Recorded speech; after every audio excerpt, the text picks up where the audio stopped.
Watch this video in Lesson Reach. Pause and ask questions, take a quiz, or get help with assignments. Link below. I want to start out today with a quote. Something that completely changes how you look at, every debate, every advertisement, and basically every high-stakes conversation you will ever have. Okay, that sounds pretty ambitious. What's the quote? Right. So in 1936, Dale Carnegie wrote in How to Win Friends and Influence People. He said, "When dealing with people, remember you are not dealing with creatures of logic, but creatures of emotion." Oh, wow. Yeah, that is an incredibly profound observation. Isn't it? And honestly, it might be more relevant today than it was in the 30s, just given the sheer volume of, information and argumentation we're bombarded with on a daily basis. Exactly.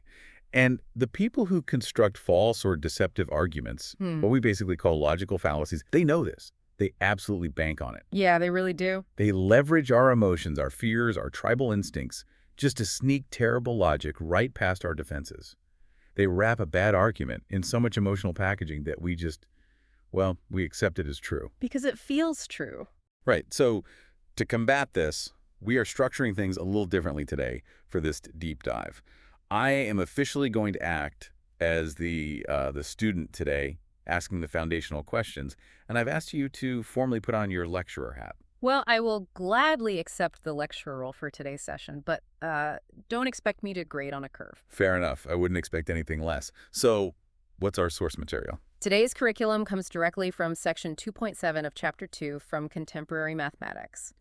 Our sole focus here is going to be dissecting the pure, unadulterated structure of logical arguments. Okay. And the mission here is highly practical for everyone listening.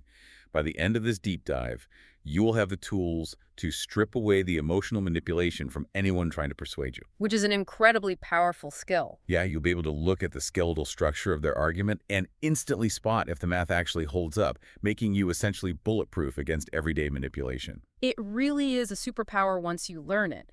But before we get into the specific mathematical formulas of logic, we have to, lay down the groundwork. We need to clearly differentiate between the two main categories of arguments that Section 2.7 outlines. All right, lecturer, let's set the stage. What are the two categories we're dealing with here? We are looking at inductive arguments and deductive arguments.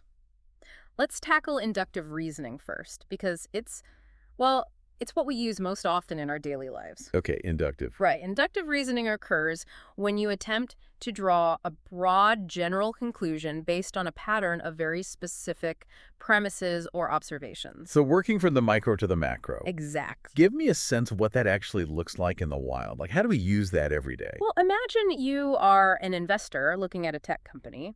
You observe that their last 3 product launches were massive financial successes. Okay, so that's 3 specific data points. Yes. And you also note that they just hired a highly regarded CEO. Based on those specific observations, you draw the general conclusion, this company's stock is going to go up. Right, but there's no absolute guarantee there. The market could crash tomorrow, or, the new CEO could be a terrible fit for the culture. Exactly. And that is the defining characteristic of inductive arguments. They generally cannot be proven to be definitively 100% true. Oh, okay. So they're always just sort of educated guesses. Pretty much. Instead of proving them, we judge them on a sliding scale. In logic, we categorize inductive arguments as either strong or weak. Right.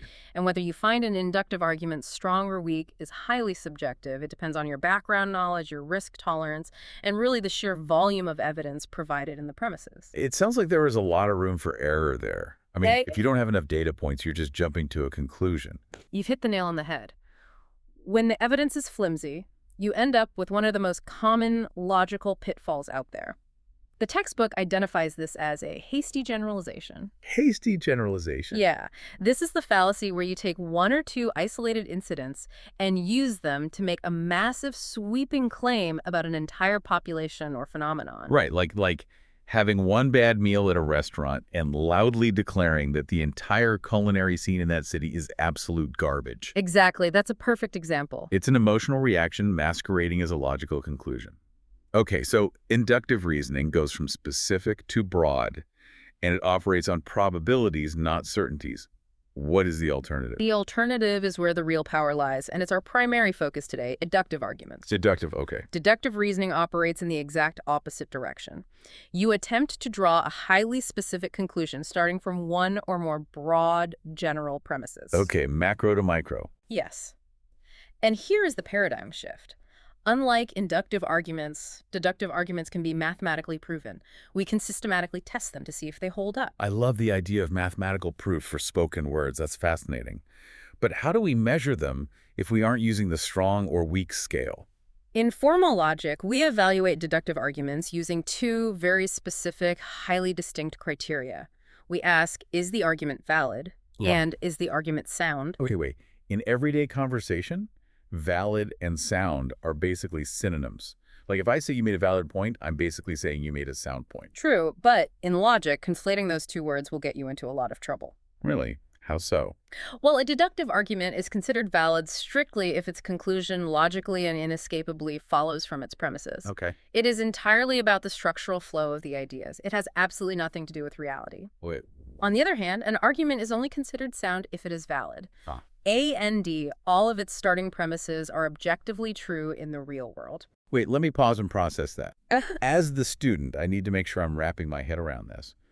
Are you saying a deductive argument can be mathematically classified as valid, even if the conclusion it reaches is a complete fabrication? Yes, absolutely. And this is a massive conceptual checkpoint from Section 2.7. That is wild. If your starting premise is totally false, your argument can still be structurally flawlessly valid, even while the final claim you're making is completely bogus. To bring in my own analogy here, that sounds exactly like a GPS navigation system. How do you mean? Like the underlying software, the algorithm calculating the route, that's the logic. It is structurally valid. It works perfectly. But if I type in the completely wrong destination address, which is like a false premise, that perfectly valid algorithm is going to efficiently guide me to the exact wrong city. That is a brilliant analogy. Right, because the system was valid, but my trip was not sound. Exactly. The routing algorithm is the validity. The accuracy of the address is the soundness. If you feed bad data into a perfect machine, you get a perfectly executed bad result. Wow. Okay. This is why the textbook explicitly warns readers, be careful. Premises may be true or false. If a premise is false, the claims made by the argument must be questioned, regardless of how valid the underlying logic might be. And this explains so much about how we get fooled. Like a politician or a marketer will present us with a structurally flawless argument. Our brains subconsciously recognize that the GPS algorithm is working smoothly, so we let our guard down and just accept the final destination. Precisely. We just completely forget to verify if the address they typed in was real to begin with. We are lulled into a false sense of security by the structural elegance of the argument. So to prevent that, we need to learn how to isolate and test the structure itself. Once we can confidently verify the validity, we can then dedicate our energy to investigating the soundness. All right, lecturer. I understand the difference between the routing software and the address. How do we actually test the software? How do we prove validity? That brings us to the first of three structural tools the textbook provides. It's called the law of detachment. The law of detachment. Okay. I've also heard this called modus ponens, right? Yes, affirming the hypothesis. But law of detachment is often easier to visualize. Symbolically, the formula is straightforward. If P implies Q and P is true, then Q must also be true. Okay, throwing P's and Q's around can get a little abstract for a spoken audio format. Can we ground this in a visualization? Like, give me a picture. Let's use the textbook's method, which is mapping these logical statements onto Venn diagrams. Oh, nice. I love a good Venn diagram. Right. So I want you to picture a large boundary, a universal set. Let's call it the set of all people. Okay, I have a mental perimeter containing every person on Earth. Inside that perimeter, visualize a large circle. This circle represents the set of all musicians. We will designate this circle as Q. Got it.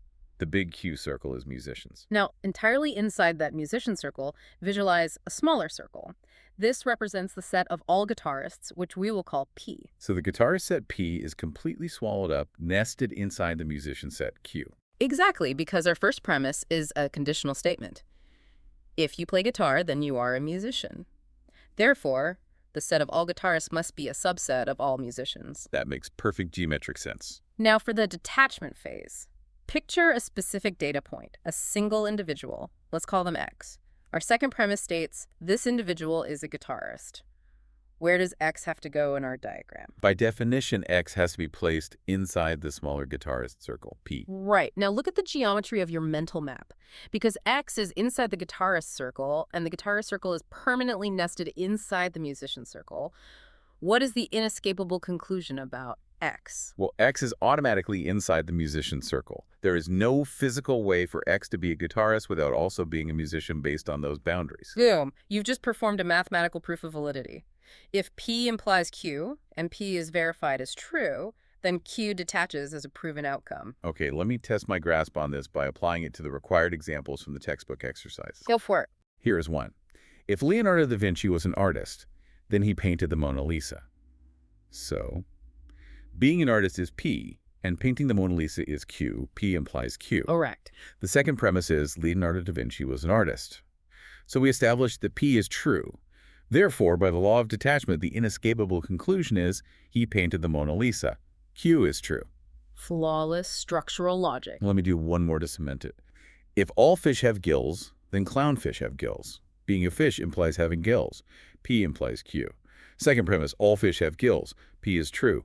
Conclusion, clownfish have gills. Q is true. You've mastered the foundational building block of deductive logic. You establish a condition, you verify the condition has been met, and the outcome becomes a detached reality.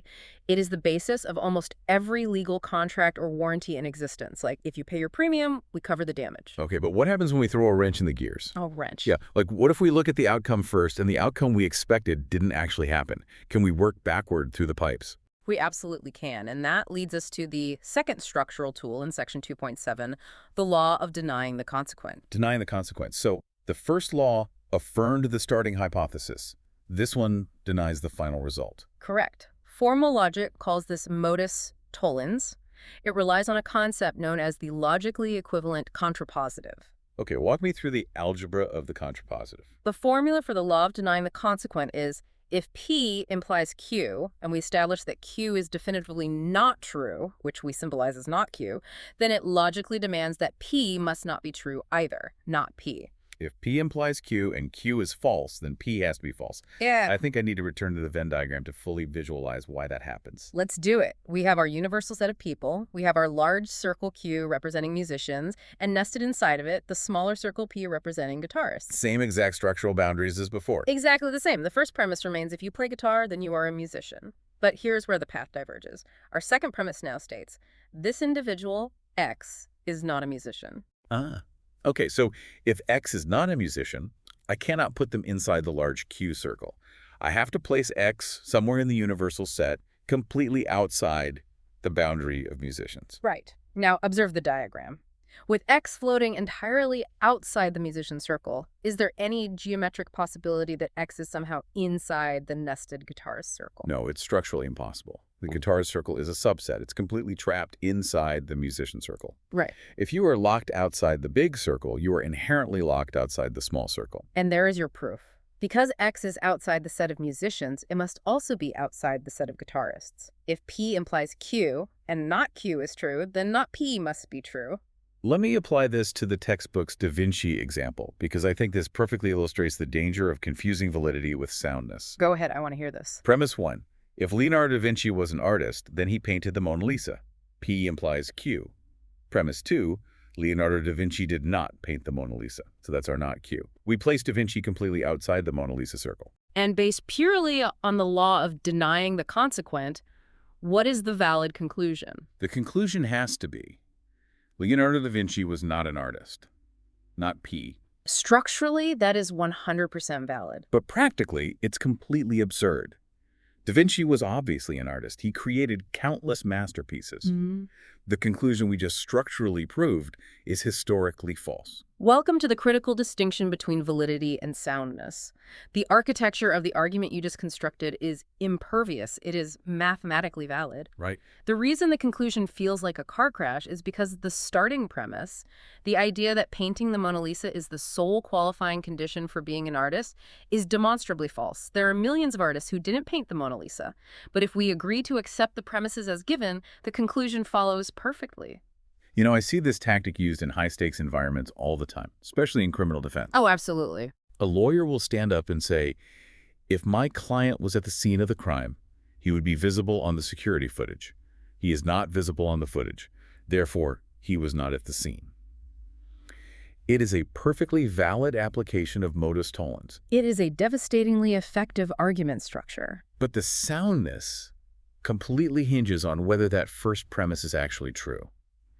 Is it universally true that anyone at the scene must be on camera? What if there's a blind spot? What if the camera glitched? Right. If the prosecution doesn't attack the soundness of that first premise, the jury gets swept away by the validity of the structure. Which is exactly why Dale Carnegie warned us. Emotionally, a jury wants a clean, logical narrative. Denying the consequent provides a highly satisfying narrative resolution. We naturally trust the structure, so we forget to interrogate the premises. This is fascinating, but I want to push on this a little further as a student. Please do. In reality, whether it's a courtroom or a political debate, people rarely restrict themselves to a simple two-step if-then argument. Usually, they hit you with a massive cascade of conditions, trying to connect something completely innocuous to something terrifying.